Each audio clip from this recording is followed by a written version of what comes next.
Mapapabili po kayo mga kapuso sa isang kababayan nating mahusay maglaro ng golf. Kayang-kaya niya pong pumalo ng malakas, palayo, kahit pa mas maikli ang isa niyang braso. Narito ang report. Sa lakas ng swing ng amateur golf player na si Paulo Olives, umaabot ang halos 300 yarda o katumbas ng 28 football field ang nararating ng golf ball. Kaya sino nga bang mag-aakalang ipinanak siyang mas maiksi ang kaliwang braso? It doesn't matter naman whether you have a disability or not, but syempre you just have to practice. Talagang kahanga-hanga si Paulo dahil sa golf tournament na ito sa Baguio, kabilang siya sa Category A kung saan naglalaro ang mga pinakamagagaling na golfer. At sa unang araw ng torneo, naka-score na agad siya ng 26, bagay na ikinahanga ng maraming golf player. For somebody to score more than 20 is already an achievement.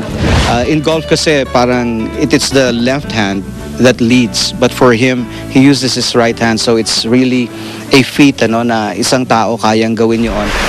Proud na proud sa kanyang tatay na siya ring teammate niya. I'm really happy for him kasi parang that's what he wanted and nakuha rin niya. Sa Sabado pa malalaman ang resulta ng laro, pero manalo man o matalo, maluwag itong tatanggapin ni Paulo. Patunay si Paulo na hindi hadlang ang kapansanan sa tagumpay ng isang tao. Ginawa ng po ang Anak TVC lang ilang programa ng GMA7 at Q Channel 11. At kabilang din sa binigyang pakilala ang mga haligi ng GMA News and Public Affairs. Saksi si Rauna Crisostomo. Sa isang pindot lang, kahit sino pwedeng makapanood ng palabas sa telebisyon. Pero may mga palabas na di angko para sa mga bata. Ang GMA Network sinisigurong kapuso rin ng mga chikiting.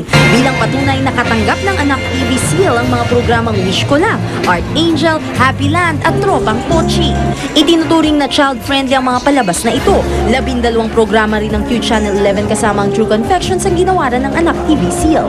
Kung may paboritong palabas na pambata, syempre may mga idolo rin sila.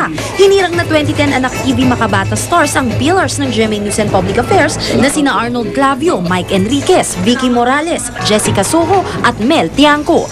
Ang Makabata Stars ang itinuturing na huwaran ng mga bata sa larangan ng telebisyon. Ang pagsusulong ng karapatan, pagsusulong ng kabutihan, pagsusulong ng kagandahan ng buhay para sa mga kabataan ay nakasalalay hindi lamang sa telebisyon, kung hindi sa bawat isa sa atin. Tama na sa bawat trabaho natin sa TV, lagi natin isipin na, uy, may batang nanonood. Salamat sa recognition at inspirasyon. Isang napaka-importanteng award po ito para sa isang tulad ko, isang ina na walang ibang hangad kundi ang mapaganda ang mundo na mamanahin ng kanyang mga anak. Kinilala rin ang mga paboritong programa ng kabataan kasama na ang 6 mula sa GMA Network. Ang 24 Oras, Art Angel, Investigador, Kapuso Mo Jessica Soho, Unang Hirit at Wish Ko Lang. Ito ay isang magandang paalala.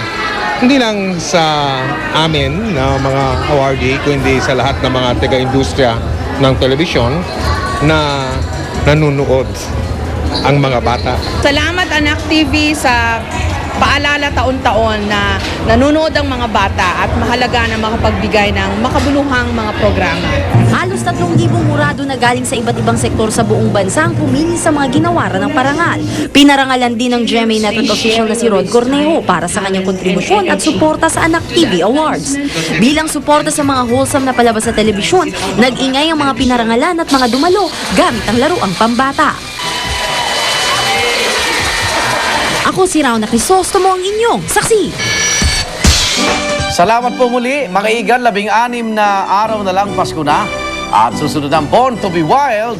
Yan po mga pangyayaring tinutukan ninyo naging isang liga ng katotohanan. Ako naman, Arnold Clavio. At sa pamamagitan ng Newscoop, Twitter at Facebook, pwede po kayong maging bahagi ng paghahatid namin ng mga balitang walang kinikilingan, walang pinoprotektahan, walang kasinungalingan, walang bahid politika, serbisyong totoo po lamang. Ako po si Vicky Morales. Hanggang bukas, sama-sama tayong magiging saksi.